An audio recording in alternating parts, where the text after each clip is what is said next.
Welcome, everybody, to the Chinchilla Pickin' Podcast. It is January the 18th, 2026 at 3:40 p.m. As always, we want to be entertaining, educational, and uplifting because we want everyone to make money. My name is David Underwood, and I am joined by the one and only, the Baron of Bonds himself, Brandon Beaver. Brandon, how's it Oh, I going? heard everything you just said. Look at that. We got it right. We got it right. Yeah. Yeah. Nice. Love it when it happens. Love it when it happens the way it's meant to. So, um, yes, Brandon. Big week last week. I do want to talk about a number of things real quick in our first 5 minute introduction speech here, whatever you want to call it, fluff moment. I guess I don't know. Um, Number one, 2 weeks ago, everybody thought Venezuela thing was going to tank markets. Didn't tank markets. Last week ago, credit card cap. Last week Everybody's ago. last week ago. Last week, everybody thought the credit card cap was going to tank markets. Didn't tank markets. It depends. The 20th is supposedly the deadline for that. I don't Okay, know so how he enforces it. I don't even think he's got a legal way of enforcing it. But if he does enforce it, it's well, not gonna help. I don't think first of all, I don't think he can legally do it. So he's not. It's just an executive order asking people to do it. Okay. Thanks for letting us know you want us to do it. Some fintech companies have actually done it. Well, I But mean, good. I mean, I say that's great for the consumer. yeah, me too. I don't see any, so like anybody who has an existing credit card, it's great for them. The banks make less product, They're less threatening to profit. cancel credit cards. Huh? The banks are threatening to cancel credit cards for anybody that's less than prime. So here's the thing: I don't think the banks will. The banks will not do that. They're bluffing. It's a complete bluff by the banks. They would be set to lose so much money if they did that. And the banks are like, well, we won't accept any subprime new people. Well, okay, that's fine. That's actually a good thing because then if you're subprime, you're going to get your credit in order and you're going to get better credit and you're going to hopefully pay off what you do have and you're going to be better with your money. So Well, that's we'll great for see. the overall economy. I don't know that that's great because about 33%, actually, the majority of expenditures here in the United States are now done by credit card. There's reasons for that. So, and I use a credit card for all my everyday expenses, and then I pay it off in cash every few weeks. That's how I Everybody that's how I our live my age, life. I do too. But there's some people right now that are relying on the credit cards to get by, and we made pay as you go loans. We made those essentially illegal, so they don't have anywhere to turn to for that. I don't like the use of central authority to tell people what they can and can't do.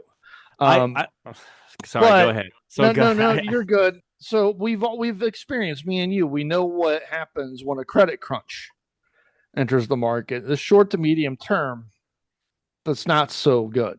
I don't think. I don't. I A, think a that credit crunch is bad for the short to medium term. Short term, yes. In this case, a credit card credit crunch would be short term bad, long term great. yeah. Well, maybe. I don't know. And that's how I view it. And another thing is you're talking about two different things when it comes to credit card usage. You're saying majority of people use credit cards for everyday usage, and then you in the same sentence you turn around and say that people are relying on credit cards for every Every to day. pay for everyday expenses to get Yeah. by. Those are Apple. You have to separate that. You cannot combine those in one sentence. And here's why: you're grouping me, someone who uses credit card as a firewall for my banks and not as a I'm relying on that credit card to pay for things. I'm using it as a firewall to protect my finances. You're looping me in with the same. I'm just using me as an example. Using people like me in the same group with people who are tapped out on their regular finances and they're now using credit as a way to pay for things. And that those two things should not be merged together in the same sentence. They are two different things. We're all a part of the same economy, so we're all going to feel the ramifications if it goes south. That's why we're group. That's why the group is there. It's not you're using your credit cards for something totally different. That's true, but if there's a credit crunch, then even the people who can still get credit cards are going to feel the pain on that in some way, if that makes sense. Now, the if you have a job and you're prime and you can keep a credit card and you can get auto loans still, then you're going to buy cars and houses and such at much lower prices than what they are right now. In the long term, that'd be good for you. But I just I don't like it, Dave. I don't like it. I don't know. I agree with you. I don't like the federal government coming in and having this much control over our lives. I'm against that. Yeah. I want them to stay out. I don't like the movement that the current administration is making in this regard. Definitely stay out of it. Let's let the markets take care of this. So, Yeah, I don't think that he can do this, but also I didn't think that he'd be able to pass the tariffs either, and he did that as well. I didn't think right. he'd be able to do that Well, I between the knew he virus. would be able to pass the I tariffs, and I was actually saying, let's wait and see what happens. I don't see any. I don't see. I see some right. good things can come of it. I was trying to guess what his thoughts were on it. It turned out I guessed right, and good things did happen because of it. And he took off the tariffs. Now, let's go back from an economic standpoint here. I'm going to talk out both sides of my mouth right now, I'm and operating under the assumption that it's not going to happen, yeah, but you also and me both. I don't see an example where Donald Trump has said something that he's going to do and then he couldn't do it. Right. I So don't. you and me both are operating under the assumption he's not going to be able to do this and he doesn't have the authority to do this. And so we're going to continue investing as if that's the case. Right. Now, one way I did that recently over the last 2 weeks was UVXY. So UVXY, if you watch it, if you look at the chart past week, this is one. If you reach out to me and DM me and reach out personally to me after I said last week and I talked about some of my option strategies I've used like at the end of the year last year and I continue using in this year, UVXY jumped, skyrocketed over the course of like one day from like $34 a share to $38 a share. And it was due off the credit card, the Venezuela, all these things happening at once because it's a volatility. Everybody was volatile. The market was moving up and down very, very rapidly, but it was moving up. And I saw that and I said, okay, the market's moving up. It's going to settle very quickly on this. I took that as an opportunity and I went in and put a put in really quickly on that. Not a whole lot of money, right? Didn't put a ton of money in there, but did a put in real quick. Markets adjusted, the volatility dropped rapidly, and I made quite a huge return on that put option on UVXY because like 2 days later it dropped right back down $4 a share, right to where it was, and it was a great play for myself. I could literally just take the profit from that and just play with options the rest of the year and tell myself that, oh, this is not real money. It's all just profit money I made earlier in the year. I hate when people do that because that's ridiculous. It's all real money. It's a good That's your trade. money now. It's That's your exactly what money a now. good it's exactly what a good options trade is you risk a little bit of money to make a lot more than what you risked. Yeah, I made That's a good. lot more. It's Yeah, awesome. a lot more than what I risked. But I look at UVXY and I use UVXY a lot for options. And the thing to keep in mind with UVXY or any option play, you can't just throw a ton of money in. So not a lot of our listeners are in this group, but we do have a number of listeners that are in this group. You can't just throw $100,000 in on an option and expect to turn it, like churn that return really quickly, sell it when it comes time to sell, unless it's a highly played option, and even then, it's going to be hard to remove that unless there's a lot of volume coming in for that, and there's only few options for something with that volume. You're looking at like a Tesla, an Apple, even a UVXY. You might be able to swing that. There's a lot of different options for that. You're looking at more of options if you want to quickly go ahead and churn the premium and not hold till the strike price. If you're not planning on holding till the strike price, which I never do, but if you are not trying to do that, then you have to limit how much money you're putting in on these options to, I would say, no more than 15,000, maybe 20 if it's a really And that high churn one. depends, though. I mean, that depends what the percentage of your portfolio is. If you're playing with a lot less than that, I mean, I wouldn't put more than 10% at all ever.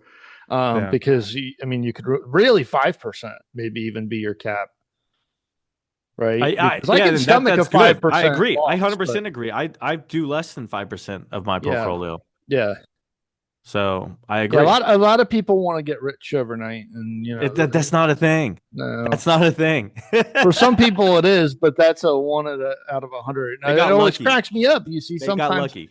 these people jump on stock twits and oh, look what I did, and then you don't hear from them again because they're chasing the dragon and they wind up losing that money, or They it spent was it all. luck. They I know. Yeah, I know a lot of people. I ran into the other day, gentleman. Got earned 150,000 really quickly in the markets. Got lucky. yeah. Um, and he told me a story about how he went out and he bought a brand new truck for like 70, 80,000 at that time. Paid off a couple bills and paid taxes. Money was gone. Uh, And the truck depreciated in value over, number of years. And Terrible investment.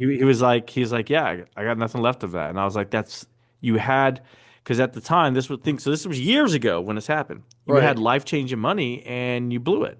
Yeah. You Well, blew you it got that much closer to retirement, and and you you blew it. just. The hardest part I for mean, any person starting out from zero is going from zero to 100,000. right. And you're That not takes going to that takes the retire. majority of time. You're not going to retire on $100,000. That's not No, going to no. not at 40. You Yeah, know. and you're not going to retire on $100,000, but that takes forever to get from zero to 100. Once you go from Yeah. 100, it's a lot faster to go from 100 to a It's a million than very it is from yeah, zero to 100. a lot. I And mean, that think guy just about what. skipped ahead, Right. and he blew it. He blew it because Right. he just wanted a brand new truck and paid off some bills, and that was it. Yeah. I was I like, mean, oh, if you're starting with a $10,000 portfolio, you make 20%. You've made $2,000. right. You got $100,000 portfolio, 20%. It's $20,000. And then And if you're rocking a compound that. million, boom. Compound that. You're not going to get. Yeah, if you're investing intelligently after $100,000, it's not going to take you long to get to a million. It's not. No, no. I don't. You and I both agree on that. Yeah, Right. just a few years and boom, you're going to be there. Right. And then 2 million should be your mark for retirement, I think. I mean, not mine. Well, Not mine. it depends on what your zest for life is, Dave. But $2 right, million mine is for some people is not going to be good enough because they're going to be bored sitting at home. that would be me. Mine, I have to have Right. my number. I do have a number, but my number is above 9 digits. So yeah, Nice. Nice. um, yeah, and I'm getting there. We're getting there. Okay. We'll get there. We'll see. Looking forward to my Swiss ski trip, Switzerland. I keep mentioning it every podcast, and the reason is Brandon and I have had listeners from Switzerland ever since we started, and I keep mentioning it because I'm hoping that they will meet me in Zermatt and say hi, because they know what I look like. So they could come find me and say hi to me and be like, "Hey, it's us," and I'll be like, "Ah, nice."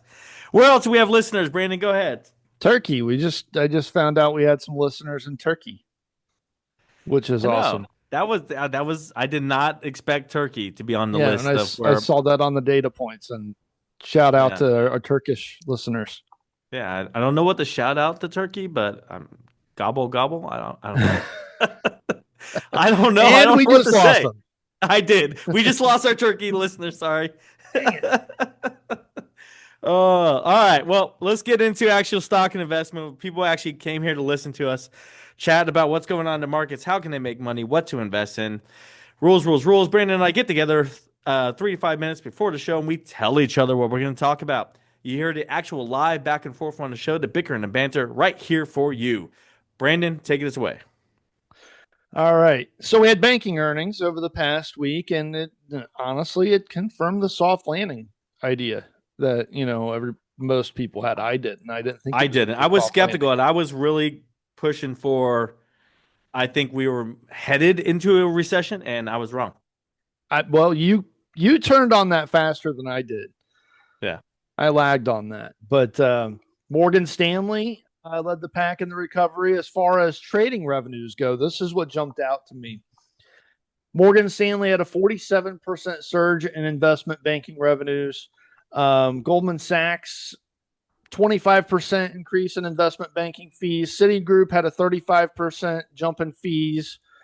Best quarter for M&A revenue in its history, which is crazy for Citi. Yeah, it is. And, I For mean, we're Citigroup, still, though, I would expect that like Goldman Sachs, JP, Citigroup.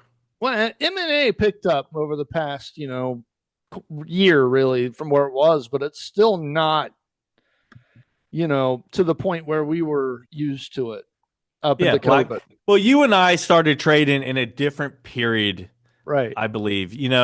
Late 2000s, that was a different environment. I remember 2005 to 2008 before the crash.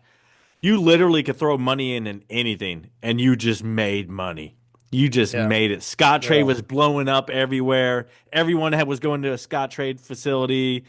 You $7 a trade. You can make E Trade was blowing up. The baby E Trade commercials, like you could just put like 10,000 in anything and you make 20%. It was not Scott Trade. hard. Scott Trade was my first brokerage. Yeah, that yes. E Trade was mine. Scott Trade was second. I love Scott Trade. Sad to see when they disappeared, but They sold off to TD Ameritrade, which then sold off to Schwab. right. It's crazy how it just consolidates over the years. Yeah. And we've been trading so long that we remember this. I've been trading for 20 years, Brandon. 20 Right. years. I've been playing this game. Wild. And yeah, it's crazy. It's crazy. And some people are like, well, why aren't you already retired, Dave? Well, there's a thing called divorce, okay? And being a single parent. All right. Excuse me. Yeah. Excuse me. That's what it's funny is because of Warren Buffett once said that, and no offense to the women that listen to this podcast. I mean, I'm not being sexist here. It's just something Warren Buffett said one time that the things that will make you go broke, women and booze. So yes, it's life. Life happens. Things happen. Here we are. But Yeah. I'm just saying, I remember those times. The banks were just killing it at that time, and you could guarantee the banks were having a good run. Now I think the banks are having a good run because the banks are coming on TV. Jamie Dimon is coming on TV, and he's saying, "Hey, look out for this, look out for that." But yet they're making massive returns. Goldman Sachs, $4.31 billion in equities trading revenue in the fourth quarter alone. 4.3 billion in trading revenue. Come on. Morgan Stanley, a 28% increase in equities trading. JP Morgan had a 40% jump. Bank of America had a 23% increase in equities trading. The one thing that jumps out to me here that is concerning, and keep in mind when I say this, the credit issue for people who are kind of middle of the road on the credit report line, and then the prime is still really good. Subprime delinquencies for automotives are now worse than what they were at the peak of the global financial crisis in 2008. Yeah, but they've been at that level now for a number of months, for like 6 months. Since late 2005. Yeah. No, I meant like delinquencies. Yep, right. I know. We covered this earlier in this year. Remember, we went through the whole numbers earlier in this year, and they've been bad for a while, but they've maintained that. They haven't gotten worse. Right. And I wonder, how are they maintaining this? Are people actually making these payments? No. So that's still 60 days plus late. And it's 6.65%, which surpassed the peak of 6.4% in 2008. So it seems to be staying at that level. It's a little concerning, but then when I listened to the PNC, because I saw that when I was doing the research, and then also I remember you talking about it on a previous show. Yeah. And so I kind of wanted to shift my focus over to the regional banks, and PNC reported this past week, and soft landing thesis confirmed again with PNC Bank. They said a couple of different things here. Business confidence is returning. They said that, I was looking at the commercial and industrial loans grew 2% on a spot basis, is up $5 billion for them. With Okay, interest that's rates good. being still elevated, that surprised me. Commercial real estate, they said, is stabilizing. Regional banks have come under the microscope, as we all know, for their exposure to office buildings, commercial property. And they said that non-performing loans ticked up slightly. Management explicitly stated that they believe their CRE balances have largely stabilized. And see that, and Commercial real estate. yeah, and I saw those numbers in all these earnings reports last week, and I was surprised, just like you are right now. Like we thought the commercial two was it 2 years ago, we could have swore the commercial real estate market was gonna just like fall apart 2 years ago. Right. That was Yeah. the end. It was done. And it was And in Europe and China and Asia. yeah. And so we said that domino's gonna fall. The US is next. Never happened. It didn't fall. There was higher rates of delinquency, but it never fell. Like the last domino never Right. fell, and it held in place. And then the regional bank scare happened with the that one bank out in California. I don't even remember the name of it anymore, but Silicon Valley Right. Bank. And when that failed, people were like, "Oh, the regionals are going to fall," and a couple of them did. A couple did, but it stopped. The Now, last domino didn't fall. yeah. Now, do you think that's because of the things that were put in place after the Great Recession and the cash on hand that banks are meant to have on hand now, in order, quote unquote, cash, in order to backstop these things from happening? I'll be honest with you. Maybe. I don't know. It See, I could think be it that. is. I think it is. I think the You think so? regulation that was put in place afterwards worked, and now there's enough, quote unquote, cash on hand, because it's not really cash. It's all digital now, but quote unquote cash on hand to cover this. The banks are liquid enough. Generally, I'm anti-regulation, but I'm not closed-minded. So I will say that there is some regulation that is passed that is good.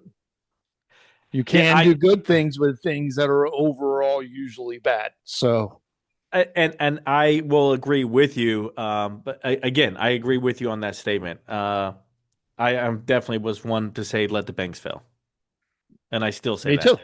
Yeah, it's Let them fail. moral hazard, right? Yes, I agree. moral hazard. More Go on ahead. PNC. Consumer loan balances were flat. There was a decline in residential mortgages, but deposit balances grew by $8 billion, meaning that their customers actually have more money than they did a year prior. Nice. I I'm a know. PNC bank holder. What's going on, PNC? Me too. Where's my money? Right. My So, checking I mean, account's always at zero. basically, the way you could read this is that high interest rates have frozen the housing market, but consumers actually have more cash on hand. Gotcha. Cautious, but not bad. Overall, really a good thing in my mind. Do you think it's because of Uh, wages going up? Probably. The CEO of PNC actually was summing up his macroeconomic view on the call. He explicitly stated that he's not seeing any big cracks in the base economy. Okay. We'll see what the rest of the regionals. I think Truist is going to be reporting in the next week, if I remember correctly. Not So we're stealing gonna your get thunder, into here, it. Dave. I have it I all know. listed here. I got the earnings. We'll cover. We got it covered. Got to hang on Okay. to the All end of the right. show to hear that. Gotcha. I am interested in listening to the rest of the regionals to see if the PNC commentary stays with what they're saying. What is interesting is the commentary that Goldman Sachs was making on the larger investment banks was the same commentary that JP Morgan and Morgan Stanley made. Wells Fargo, I think, missed on Yes, estimates and didn't do so well. Um, but that tells it's because me Warren Buffett is leaving. so far we're seeing a pattern. Didn't Warren Buffett? I can't remember off the top of my head, and I'm a Berkshire Hathaway shareholder. I think they divested from Wells Fargo a couple of No, they years still ago. own shares.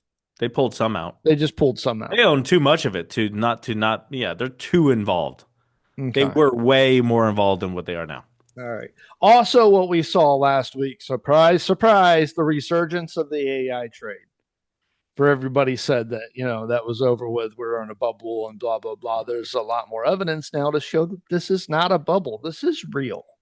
It is real, but just because it's real doesn't mean there's not a bubble. You know what I Yeah, mean? right. The internet still exists, but there was an internet bubble in 2000. Yes. I can agree with that. Anytime there's something new, a new sector, a new part of the economy that comes out, and it happens all the time, every 10 years or so, there's a new sector of the economy. Companies will come out, they'll be great, they'll be hot, and then in 5 years, they're gone. Are there some companies that are in a bubble because of artificial intelligence? Yes. Is NVIDIA one of them? I don't think so. No, No. no way. No. I got some NVIDIA news coming up, but yeah, yeah. We could talk about it here too, but let me. Well, hold on. No, no, no. I want to talk more about the banks before we move on. So Okay. after you're done, I got more. Sure. Okay. Go ahead. All I'm right. done with the bank, so go ahead. I want to talk about JP Morgan, and I want to cover a couple things here about the banks, right? So I'm going to pick on JP Morgan, but this was so true with the other big banks as well. But I'm going to pick on JP Morgan specifically because of what Jamie Dimon has said last year. So the banks and Brandon, I'm going to lop you in here with the banks, all dogged cryptocurrency. They loved it when Bitcoin fell to 84,000. Ha ha ha ha. Stupid crypto people. I think I saw that on CNBC the other day. The banks and Brandon were wrong. The banks and Brandon. Anyways, Bitcoin is back above $95,000 a coin and moving higher, right? But that's not where I want to get into here. I want to get into the fact that all these banks are invested in some way, shape, or form in cryptocurrency, in their own tokens, in their own uh, whole blockchain not mining, but blockchain and using blockchains to move their businesses faster. They're all involved in some way, shape, or form. Now, all these blockchains have to be on some kind of major currency, major coin. Most of them are probably on Ethereum or one of the other ones, not Bitcoin themselves. However, like Solana's a big one. Ethereum's definitely a big one. Those are the big ones used usually, or Ripple. Ripple's another one. I hate to say it. Sorry, Mark. Good, congratulations, Mark. Sorry. But Ripple is another one, right? But this is for last year. This was on the Q4 full year 2025 earnings that JP Morgan announced last week. Some of the highlights I want to really highlight here is JPM Coin. So JP Morgan's USD denominated deposit token that was available on Base. What it did, Brandon, you're like, what is he? Why do they need this coin? You're not out there buying the JP Morgan coin, right? Why did they use this coin? They use it for blockchain, right? So it enables near instant 24/7 settlement and real-time liquidity for institutional clients. Using the old Swift international money system of transferring was not able to do that kind of technological advancement, Brandon. So cryptocurrency and blockchain was what allowed it to happen. This is why you have the investment in it. So let me break it down for you if you're like 5 years old or you, really layman's terms here. So for JP Morgan to be able to do a near instant 24/7 settlement and real-time liquidity for institutional clients, they got to have their own coin and blockchain. In order to do that, they have to own a bunch of something like Ethereum or Ripple or Bitcoin. That's how you do it. You have to own a bunch of it. So they buy up a bunch of that, pushes the price higher, and they hold it and don't sell. So the price continues to go higher because other people are buying it as well. And then they use it to go ahead and do these real-time settlements. And some of the real-world use with clients included B2C2, Coinbase, and MasterCard also listed in there. So this is still going to be something that continues on going into 2026 and future. So some of the big winners, of course, Ethereum, Solana, Ripple, and Bitcoin. Those four. In my defense, I wasn't exactly dogging crypto. I was just against people using their reserves to invest in crypto when the reserves are supposed to be your fallback mechanism when the economy crashes or when there's high volatility. And crypto is too volatile for me to say that I think that it should go in a reserve. It should be in a separate category, I think, on your balance sheet. I'm not saying Gotcha. to not invest in it. I just think that like if you've got your reserves that are for safekeeping, they go into U.S. something Treasury more bills safe. Yeah, yeah, is what you're thinking. Yes. right, And that's what right, we typically most companies do is they buy U.S. Treasury bills, and that's where they put their money for safety reasons. right. You get your nice whatever percent, 3 to 5% return yearly, and yada yada yada. Um, but I just wanted to point that out that this was J.P. Morgan. They had a great year, but Jamie Dimon was on TV numerous times, dogging cryptocurrency and dogging Bitcoin and all these others. At the same time, his bank was going out there and buying it up. Yeah, well, that's the problem with watching these people sometimes on CNBC. If you don't have the critical thinking or the experience in the market to understand that what these people sometimes do is they go on, they sell a narrative on CNBC that's bearish while they're doing the opposite on the other end. And the reason why they're doing that on CNBC is because they want to buy in at lower prices. Yeah. And so, yeah, JP Morgan had a great year, though. As much as I want to dog him, they didn't do anything illegal there. It's Yeah. just, whatever. They had a great year. And we knew they were going to have a great year. I knew all the big banks would have great years. Except for I did not see Wells Fargo not having a great year. I thought all the big banks would have great years. Not everyone, I guess, is following suit and doing the same thing. So sorry to Wells Fargo, but everybody else had good numbers. They I had didn't great get trade and revenue, everything. I didn't get Citigroup's numbers, and part of the reason for that is because just a couple of days before their earnings, I sold and I made like 20% or something like that, just because I Nice. wanted more cash on reserve. It wasn't To anything buy against Bitcoin? them. No, no, but I actually bought more Netflix. Yes. Um, Well, we could get into why in a minute, but go ahead. right. So Nvidia announced there was a consumer electronics show a couple of Okay. weeks ago, and they announced that they've got a couple of different things going on here. They've got a collaboration with Eli Lilly, a Oh, landmark I like partnership. Eli Lilly, buyer, holder. Eli Yeah, Lilly. there's going to be an AI co-innovation lab where they're going to be using generative AI to help their drug discovery process. They said that this is going to be a blueprint for the future and Really? pharmaceuticals. Yeah. Okay. I They like it. also announced what they called the world's first thinking and reasoning autonomous vehicle AI. Alpha Meo is the program there, and their first cars coming out. I think they said the first quarter of this year is going to be Mercedes Benz CLA. And then they're also collaborating with Jaguar and somebody else I can't remember. Go ahead, Dave. So this car now, how all the autonomous vehicles currently, they all linked up to a central system, central database. They download daily. They get their updates. They use those maps, and they follow the software that was given to them. They're not their own AI. They are just computers on wheels that are being told what to do. Right. So what they're and let me get this right. Correct me if I'm wrong. What they're planning on doing for Mercedes is creating a car that is its own AI, that it Yes. thinks for itself, it grows and learns all on its own, and it's going to become better and faster. But here's the thing I find interesting in this. So a car, let's say San Francisco has a lot of current EV autonomous vehicles, AV autonomous Yeah, you vehicles got in San Waymo Francisco. driving around Yeah. everywhere out there right And now. Austin as well. So if you have two of these AI vehicles, is the one in San Francisco or Austin, which one is going to grow and be smarter faster?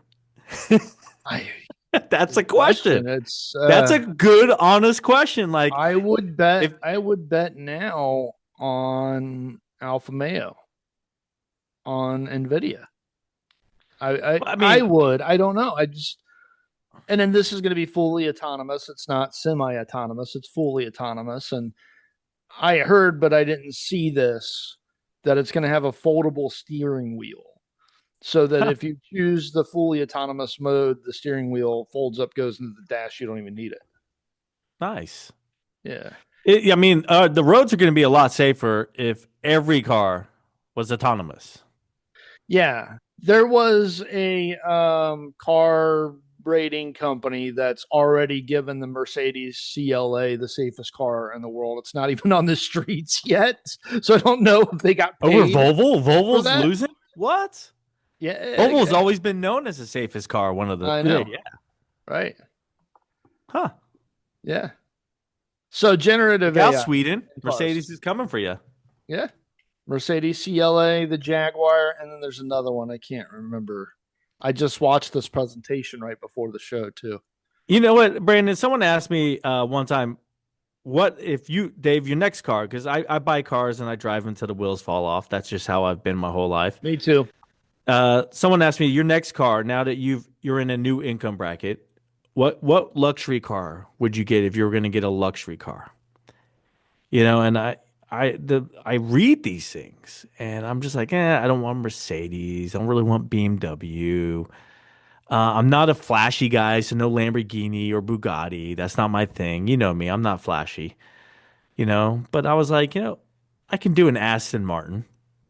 I could do an Aston. I I could rock an Aston I Martin. still remember when I first met you having to climb in through the window of your passenger side because the door didn't open. And I will say this, I'm currently driving a car that I bought with cash $5,000 Yeah. because I you don't know, like taking loans. yeah. That I love that car. I hopped over that middle section many times because I always had to hop in over the passenger side. And yeah, it was. I wish I would have fixed the door, but it was.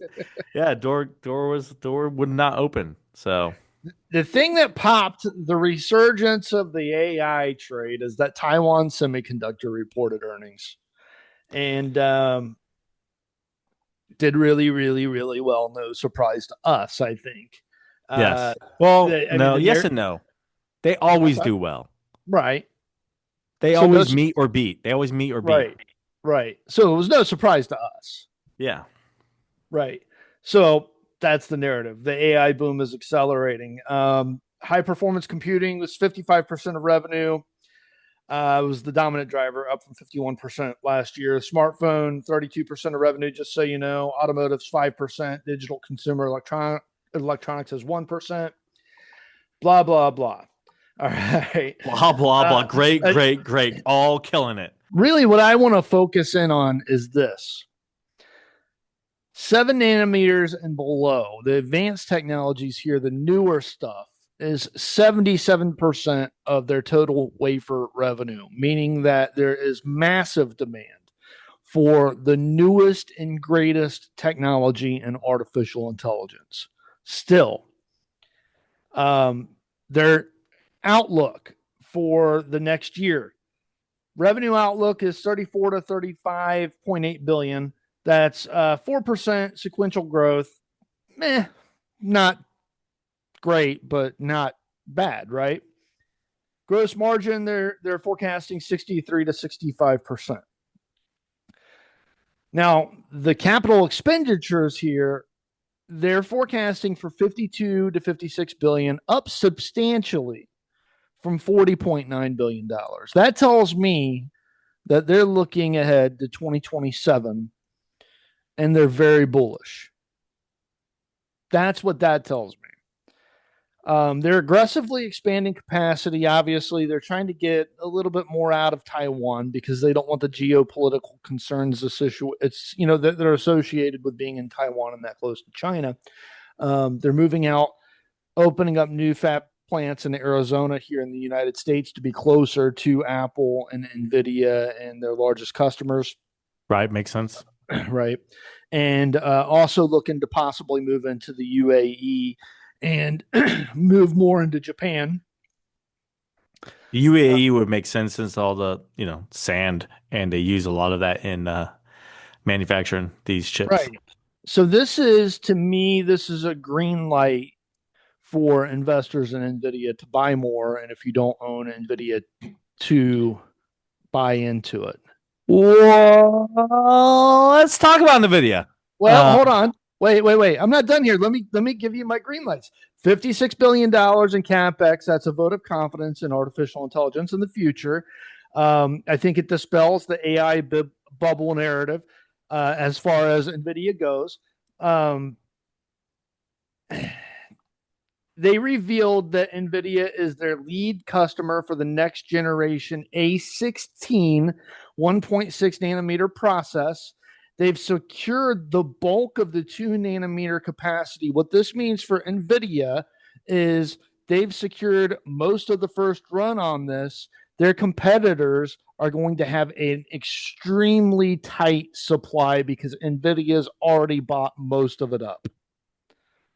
Gotcha. Which gives NVIDIA pricing power. Right. And a bigger moat. Much bigger moat. Okay, now you talk. No, NVIDIA has a huge moat. NVIDIA, when they make deals with their competitors and partnerships with them, it's just NVIDIA staving off antitrust issues. They're trying to get ahead of it and not have what Google has, which is antitrust lawsuits in every single environment, like the European Union, United States, everywhere they go, Google has antitrust lawsuits. NVIDIA is trying to get ahead of it by having all these partnerships with these competitors, quote unquote competitors in the market. So Right. I like that for NVIDIA. Right. I really what the article I'm about to read doesn't have an effect on NVIDIA. I believe NVIDIA has a strong moat, Sure. a strong case for a bull, but it is a negative article for NVIDIA. All right. Okay. So this article came out 2 days ago. I don't know if anyone really paid attention to it or not. Maybe some people did. It was a Reuters news article. It came out 1:16 at 9:11 p.m. The headline reads, NVIDIA H200 chips parts supplier halt output after China blocks shipments. First thing, before we get into the article, NVIDIA has been excluding any China-related sales from its earnings report. So the numbers you see don't have the China sales in them. So they're blown out of the water without the sales already. Good news, right? Bad news is that if they can't sell these chips, they already did pay to manufacture them. So that's a loss they do have to take somewhere.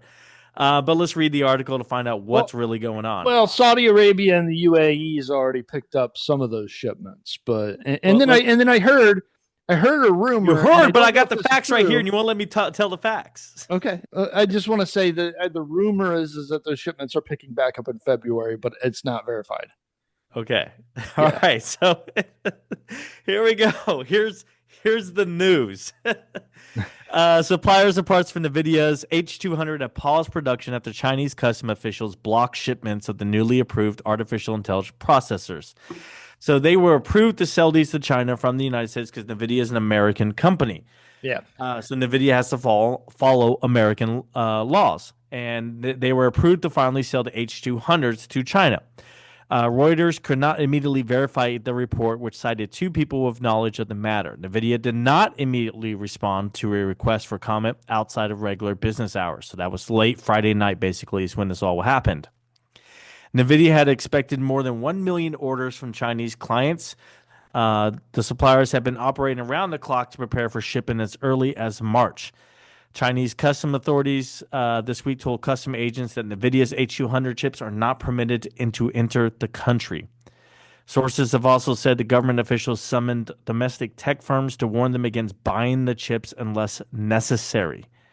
The sources who spoke on condition of anonymity due to sensitivity of the matter said authorities had not provided any reasons for the directives and had not given any indication of whether this constitutes a formal ban or just a temporary measure. The H200s are NVIDIA's second most powerful AI chip and one of the biggest flashpoints in the current U.S. Sino relations. However you want to word that. I'm horrible at wording these things. So there's strong demand for these chips. And like you said, you think you heard that it was just a temporary ban. They're going to lift it back up in March. Is that what you heard? February is what I heard, but again, not confirmed.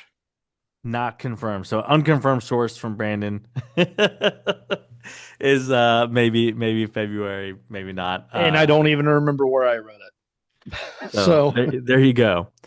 Yeah, I mean, this is not good news for Nvidia. They already built the chips, but like you said, Brandon, they found other buyers for them. They probably selling them at breaking even because now they got to ship them all the way around the world. But I mean, at least they're able to get them off their books. They don't include the Chinese numbers in the earnings reports anymore, so that means this is all gravy, if you will, profit, right? And you could spin this in a different direction to make it more bullish by saying that the entire reason for these bans is that the governments and the people in charge see this technology as absolutely necessary and incredibly important for the future of the globe. It is, and there's a lot that goes into making these chips. Like Taiwan, you said, is doing a fantastic job making these. I mean, there's all the metals, the metal mining now that has been a hot button issue among countries because of how we have to make these chips and make the processors and everything else that goes into it. Mining companies have a big focus right now. Right? I see Nvidia as being the most important company in the world right now and continuing that for a while. And this technology as being the most important technology in the world.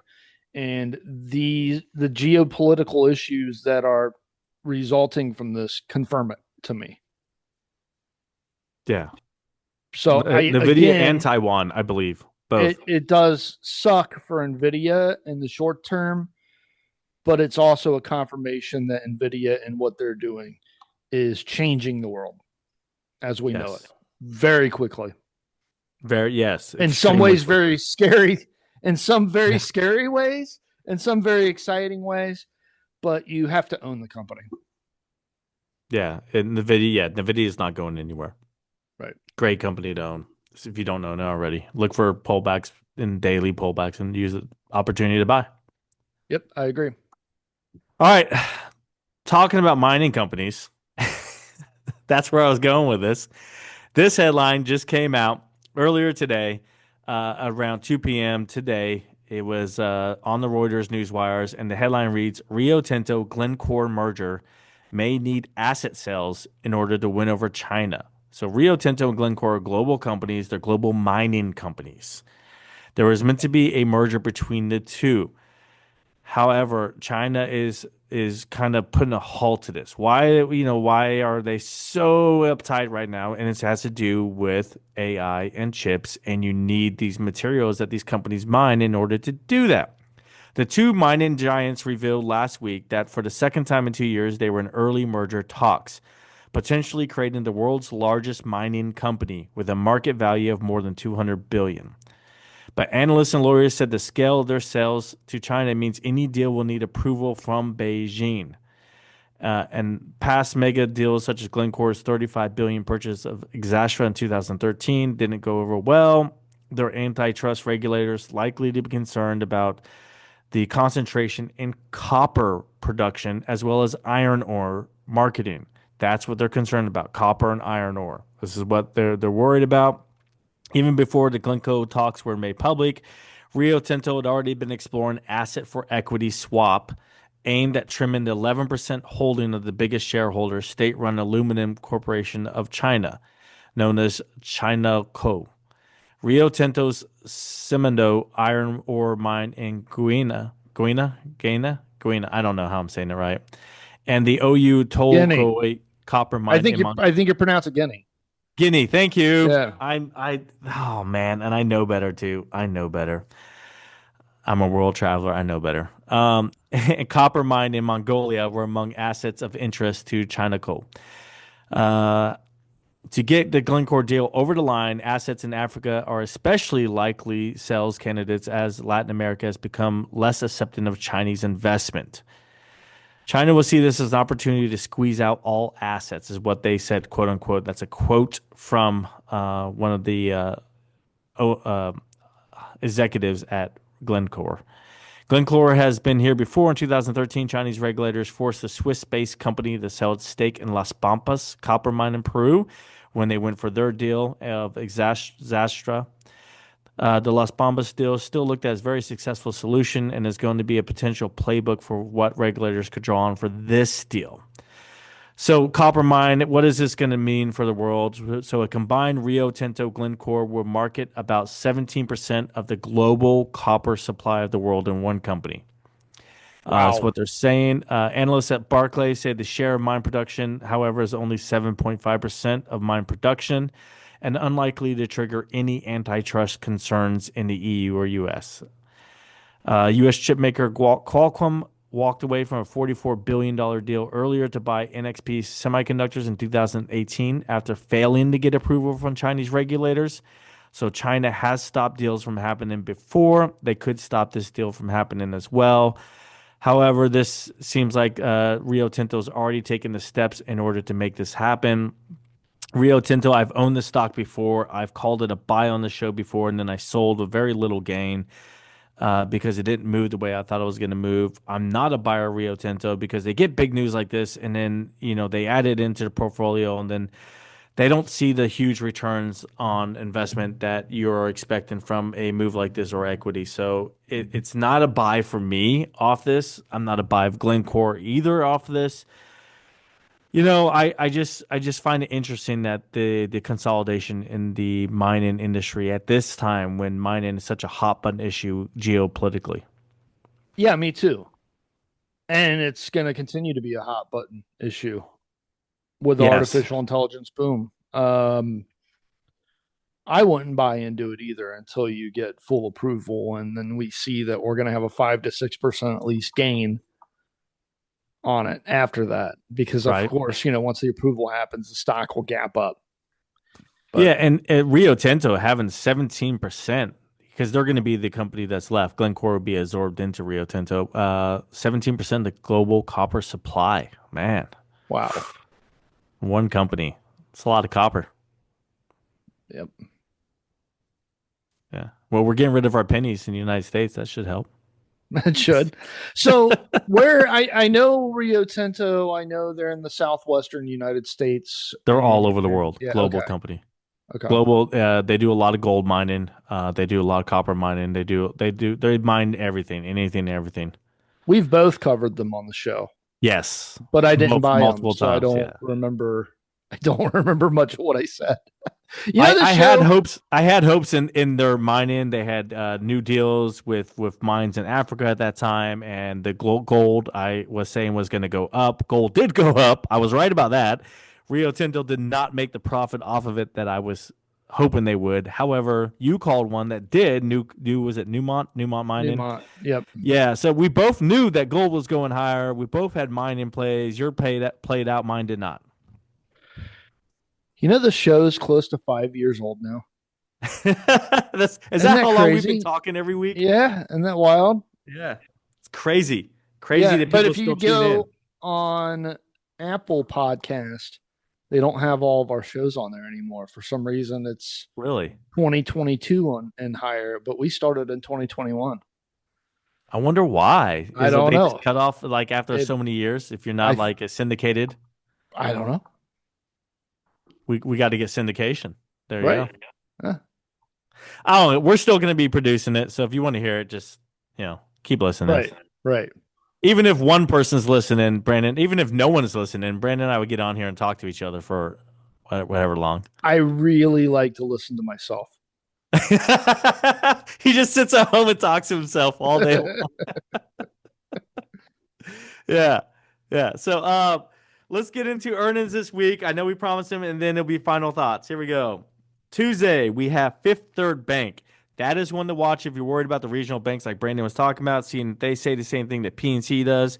Fifth Third is considered a regional bank that is poised, that has the best position to jump to one of the big investment banks. However, they still got to make some mergers and acquisitions to make that happen. But right now, they are still considered a regional bank, Fifth Third Right. Bank. U.S. Bank Corp also reports on Tuesday and Key Corp on Tuesday. The biggest company reported on Tuesday after the bell is Netflix. And this is one of the reasons why Brandon bought it, right? Yeah. Right. Exactly. What about the Warner Brothers deal, Brandon? Any news? Is that settled, done, or are we have waiting a No, court no, I don't think decision? that's done yet. I need to look into it again, So but we're still waiting. The part Paramount of my still research. might have a shot here. Okay. I guess, but I don't think that's going to happen. All right. Well, yeah, Netflix results on Tuesday. Waiting to hear news about Warner Brothers deal, what the final toll on the cost of that is. United Airlines also on Tuesday. Wednesday we have Charles Wow. Schwab reporting on Wednesday. Thursday, Brandon's favorite GE Aerospace is reporting on Thursday. You got another big, huge, giant mining company in Freeport McMoRan. Since we just covered mining and its impact on the world and Taiwan Semiconductors, NVIDIA, their need for mining. Freeport McMoRan. Let's see what they have to say about the whole Rio Tinto deal, if it's going to affect them or not. You have Capital One. How are they looking after the Discover merger now that's all settled, right? Are their books joined yet, or are they not joined yet? And if not, like what do you think is going to happen with that? Oh, if Still, the 10% cap goes through, they're done. yeah, Capital One because is not going to make it through that. Capital One is and Discover are now same company. Okay, well, maybe they That will, but that's tough. all right. Also reporting on Thursday is Intel. Is there any more room to run in the stock, or has the whole Trump jump ended for Intel? The Trump jump. I've never I heard don't anyone say like. that yet, I so gotta I tell made it you, up. like, if you're gonna buy it, you gotta buy it at a good discount because the fact that Nvidia just basically locked them out from Taiwan Semiconductors' brand new technology for at least a year, uh, I don't like Intel right now. Yeah, me either. I mean, the U.S. owns a big chunk of it too. So, well, let's see what they have to say on their earnings call on Thursday. There you go. That's the highlights for earnings this week. Brandon, final thoughts. Buy Nvidia. Buy Nvidia. That's it. I Just mean, every week I could just say the same thing. Over the course of the next 10 years, are going to be incredibly happy. right. I mean, yeah, you will. You buy it and hold it. Yes, you're going to be Yeah. incredibly happy. I tell you one that I currently own as a dividend player that has jumped almost 20% for me is Ben or Benjamin Franklin. I own that as a dividend player. It's jumping. All my dividend players have been jumping this past year, and What I've is been that company? fun. It's a financial investment Franklin. company. They Okay, just it's invest in Franklin. other companies. Okay. Yeah, yeah. I own them. They are doing very well for me. So I'm happy with them. Mo continues to do fantastic for me. I'm still going to hold Mo. I'm not getting rid of them. But yeah, the banks, mixed bag with the banks. The oil companies are still higher, man. ExxonMobil keep continuing the gains. I'm surprised. They have broke out of the channel they were in all last year. Didn't move all last year, and they're breaking out. And it could be the Venezuela effect on it. Will it last? I don't know. Maybe Yeah, it's Chevron going to will take a because Chevron while. has the biggest presence. It's going to take a while for the Venezuela thing to Yeah, play I out know. So that's why I'm favorably like, for I'm anybody. surprised it's holding on to the gains from that. Like that was two Right. weeks ago. They should have already pulled back a little, but they Right. haven't. They held the gains. So maybe this is a new channel where they're at now. And like I said, watch out for the cryptos. Bitcoin is now higher. The ones that haven't really moved that much are Ripple and Solana. So if you're looking at cryptos, Ripple and Solana will be the ones that maybe take a look at and see where they're going. Maybe make a purchase in those. Definitely stay away from the meme coins, anything meme related. Stay away from them. They're a waste of time, waste of money. Stay with the big four: Ethereum, Solana, Bitcoin, and Ripple. Right. I All agree. right. All right. So as we've always said, um, I don't even know our catchphrase. My mind just went blank. We want everyone to make money. There you go. We want everyone to make money. Have a good night, guys. Have a good night.